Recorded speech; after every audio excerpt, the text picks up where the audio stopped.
আগামী 10 ডিসেম্বর বাংলাদেশ টেলিভিশনে জাতীয় নির্বাচনের তফসিলের ভাষণ রেকর্ড করা হবে বলে জানিয়েছেন নির্বাচন কমিশন সচিব আখতার আহমেদ। তবে ভাষণটি 10 ডিসেম্বরই প্রচার করা হবে কিনা সে বিষয়ে নিশ্চিত করেননি তিনি। বলেন এটি প্রধান নির্বাচন কমিশনার এএমএম নাসির উদ্দিনের এখতিয়ারে রয়েছে। নির্বাচন কমিশন ভবনে সাংবাদিকদের ব্রিফিংয়ে এসব কথা বলেন ইসি সচিব। বিস্তারিত ইয়াসিন রানা রিপোর্টে। জাতির উদ্দেশ্যে দেয়া ভাষণের মাধ্যমে ত্রয়োদশ জাতীয় সংসদ নির্বাচন ও গণভোটের তফসিল ঘোষণা করবেন প্রধান নির্বাচন কমিশনার এএমএম নাসির উদ্দিন। এক ব্রিফিংয়ে বাংলাদেশ টেলিভিশনে এই ভাষণ রেকর্ড করার দিনক্ষণের কথা জানান নির্বাচন কমিশন সচিব আখতার আহমেদ। রেকর্ডিং এর বিষয়বস্তু এবং কখন করবেন এটা সম্পর্কে আমার ধারণা নেই। আমি যখনই দেখুন আপনারা আমাকে জিজ্ঞাসা করেছেন 10 তারিখে রেকর্ড করা হবে কিনা, আমি বললাম যে হ্যাঁ হবে, কিন্তু বিষয়বস্তুটা কি এটা এবং কখন করবেন এটা স্যারের উপরে ছাড়েন, আমি জানলেই আপনাদেরকে আবার জানিয়ে দেবো। প্রথা অনুযায়ী তফসিল ঘোষণার আগে রাষ্ট্রপতির সাথে সাক্ষাতের বিষয়েও জানান তিনি। রাষ্ট্রপতির কাছে এখনো পর্যন্ত আমার কাছে সময়টা জানানো হয়নি, আমি আশা করছি যে কালকে নাগাদ জানানো যাবে। ইসির সাথে মোনালিসা হেভি ফ্লো 15 পিস প্যাকেটের সাথে 8 পিসের একটি প্যাকেট একদম ফ্রি। সিভিল সার্ভিস অ্যাসোসিয়েশনের বৈঠকের বিষয়বস্তু সম্পর্কেও কথা বলেন আখতার আহমেদ। যে সিভিল সার্ভিস অ্যাসোসিয়েশন থেকে যে যতটুকু সহযোগিতা প্রয়োজন তার থেকে বেশি ছাড়া কম করা হবে না। তাদেরকেও রিটার্নিং অফিসার করে একটা নীতিগতভাবে একটা সিদ্ধান্ত আছে ইন্টারনাল যত জানি, সেই ক্ষেত্রে তাদেরকে প্রতিবাদ জানাতে আসলেন যে ডিসিদের বাইরে কোনো রিটার্নিং অফিসার করা যাবে না। এই বিষয়ে আমি আপনাদেরকে প্রথমে বলেছি তারা এসেছিলেন বলতে যে তারা সার্বিক সহযোগিতা প্রদান করবেন। কেউ যদি এসে বলেন এখানে তো আইনগত বাধা নেই এবং অতীতে করেননি বলে নতুন করে করা যাবে না, এরও কোনো প্রতিবন্ধকতা নেই। কাজে অতীতে আসেননি বলে এখন আসা যাবে না, অতীত তো অনেক কিছু ঘটেনি যেটা এবার ঘটতেছে। এছাড়া দেশের অভ্যন্তরে পোস্টাল ব্যালটের নিবন্ধন তফসিল ঘোষণার 15 দিনের মধ্যে আর নির্বাচনী দায়িত্বে থাকা পুলিশ, আনসার, বিজিপি, সেনা সদস্যদের মোতায়েনের পর নিবন্ধনের সময় ঠিক করা হবে বলে জানায় ইসি। ইয়াসিন রানা, এটিএন বাংলা, ঢাকা।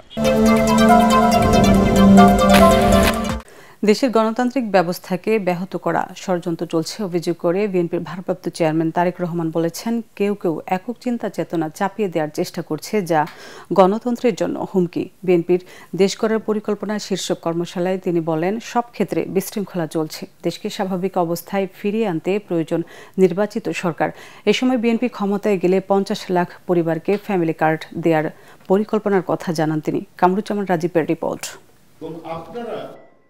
রাজধানীর কৃষিবিদ ইনস্টিটিউশন মিলনায়তনে বিএনপির দেশ গড়ার পরিকল্পনা শীর্ষক দ্বিতীয় দিনের কর্মশালার উদ্বোধন করেন দলের স্থায়ী কমিটির সদস্য সালাউদ্দিন আহমদ।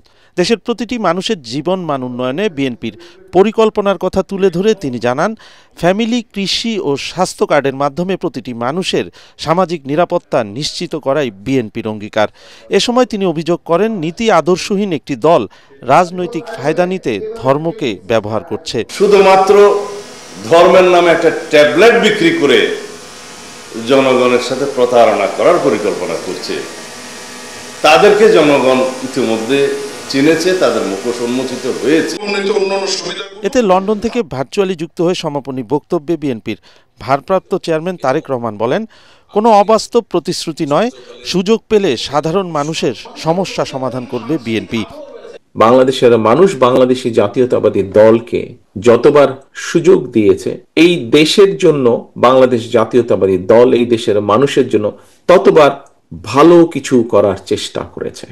অনেকে বিভিন্ন জন বলেছে কেউ সনদ বাস্তবায়ন করবে, কেউ বলেছে বিভিন্নভাবে তারা অমুক চেতনা বাস্তবায়ন করবে, তমুক করবে, কিন্তু আমাদেরকে তো বাস্তব ধর্মী হতে হবে। তিনি বলেন, দেশে অস্বাভাবিক পরিস্থিতি বেশি দিন চলতে দেওয়া যাবে না, গণতন্ত্রই সমাজের জবাবদিহিতা নিশ্চিত করতে পারে। বিভিন্ন শ্রেণী পেশার মানুষের বিভিন্ন সমস্যা, মিল ফ্যাক্টরি বন্ধ হয়ে যাচ্ছে, দেশি হোক বিদেশি হোক, বিনিয়োগকারীরা বলছে আমরা বিনিয়োগ করব না, করতে চাই না। এই অস্বাভাবিক ব্যাপার যদি পরিবর্তন করে স্বাভাবিক ব্যাপারকে স্বাভাবিকভাবে দেশকে নিয়ে আসতে হয়, প্রিয় ভাই বোনেরা, গণতন্ত্রের কোনো বিকল্প নেই এবং নেই। গণতন্ত্রকে বাধাগ্রস্ত করার চক্রান্ত চলছে অভিযোগ করে তারেক রহমান বলেন, অনেকে নিজের মতামত জনগণের উপর চাপানোর চেষ্টা করছে। একজন ভালো আর বাকি সবাই খারাপ।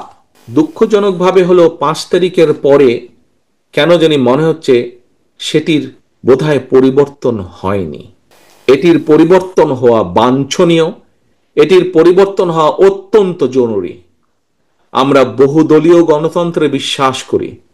বহুদলীয় গণতন্ত্রে মানুষ বিভিন্ন মতামত দিবে, মতামত দেওয়ার অধিকার তার আছে।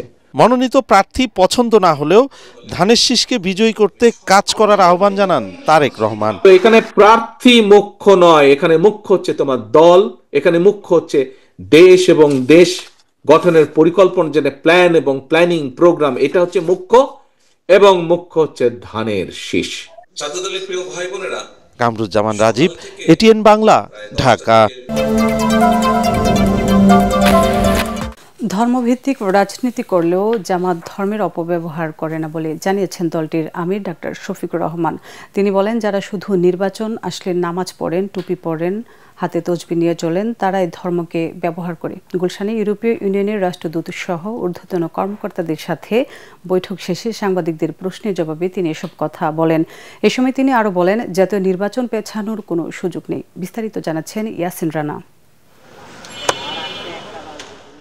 আগামী জাতীয় নির্বাচন, দলীয় ইশতেহার, ক্ষমতায় গেলে সরকার গঠন, জামাতের ভবিষ্যৎ পরিকল্পনা সহ নানা ইস্যুতে ইউরোপীয় ইউনিয়নের রাষ্ট্রদূত সহ ঊর্ধ্বতন কর্মকর্তাদের সাথে বৈঠক করেন জামায়াতের আমির ডাক্তার শফিকুর রহমান।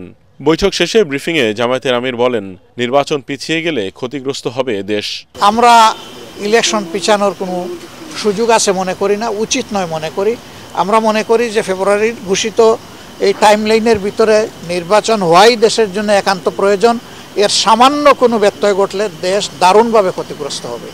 ক্ষমতায় গেলে সরকার গঠনের প্রক্রিয়ার কথাও তুলে ধরেন তিনি। অ্যাটলিস্ট আগামী 5টা বছর সমাজ থেকে দুর্নীতিকে নির্মূল করা বা বিদায় দেওয়া, এর জন্য প্রয়োজন আমাদের একটি জাতীয় সরকার। আমরা নির্বাচিত হলে সেই সরকারটাই গঠন করব। যারা এখানে অংশগ্রহণ করবেন তাদের কাছে শুধু 2টা জিনিসই আমরা প্রত্যাশা করব। নাম্বার 1, কেউ নিজে দুর্নীতি করবেন না এবং দুর্নীতিকে কোনোভাবে প্রশ্রয় দেবেন না। শফিকুর রহমান বলেন, জামায়াতের নেতাকর্মীরা ধর্ম মেনে চলেন, শুধু নির্বাচন আসলে ধর্মকর্ম করেন এমন না। আমরা ধর্মকে কখনো ব্যবহার করি নাই, করব না। ধর্ম আমাদের চিন্তার অঙ্গ, আমাদের কলিজার অংশ। আমরা ধর্ম নিয়েই কাজ করি, আমরা ধর্মকে ব্যবহার করি না। ধর্ম ব্যবহার করলে কে করে সেটা আপনারা ভালো বুঝেন। ইলেকশনের সময় নতুন করে যারা বেশি বেশি নামাজ শুরু করেন, টুপি পরেন, তসবি হাতে নিয়ে ঘুরান, ধর্মকে তারাই বোধহয় সম্ভবত ব্যবহার করেন। আমরা কিন্তু সারা বছর তসবি হাতে নিয়ে ঘুরাই না, তসবি বুকে নিয়ে ঘুরাই আমরা। এদিকে তফসিল, আইন শৃঙ্খলা পরিস্থিতি, অবৈধ অস্ত্র উদ্ধার, প্রবাসী ভোটার নিবন্ধন সহজ করা সহ নানা ইস্যুতে নির্বাচন কমিশনের সাথে দলের সেক্রেটারি জেনারেলের নেতৃত্বে বৈঠক করে জামায়াতের প্রতিনিধি দল। বৈঠক শেষে ব্রিফিংয়ে লেভেল প্লেইং ফিল্ড না থাকার অভিযোগ করেন মিয়া গোলাম পরোয়ার। লেভেল প্লেইং ফিল্ড সম্পর্কে নিশ্চিত করতে পারেননি। নির্বাচন কমিশনকে এখনই সিরিয়াস না হলে তফসিল ঘোষণার পর নির্বাচন কতটা সুষ্ঠু হবে, কি কি আশঙ্কা আছে, কিভাবে ওনারা চ্যালেঞ্জ ফেস করবেন, সে ব্যাপারে ওনাদের কি গৃহীত ব্যবস্থা, কি পদক্ষেপ ওনারা নিচ্ছেন। আগামী নির্বাচনে জামাত ক্ষমতায় আসবে বলে প্রত্যাশা ব্যক্ত করেন দলের শীর্ষ পর্যায়ের এই নেতা। সহজে পায় না, সেক্ষেত্রে ইয়াসিন রানা, এটিএন বাংলা, ঢাকা।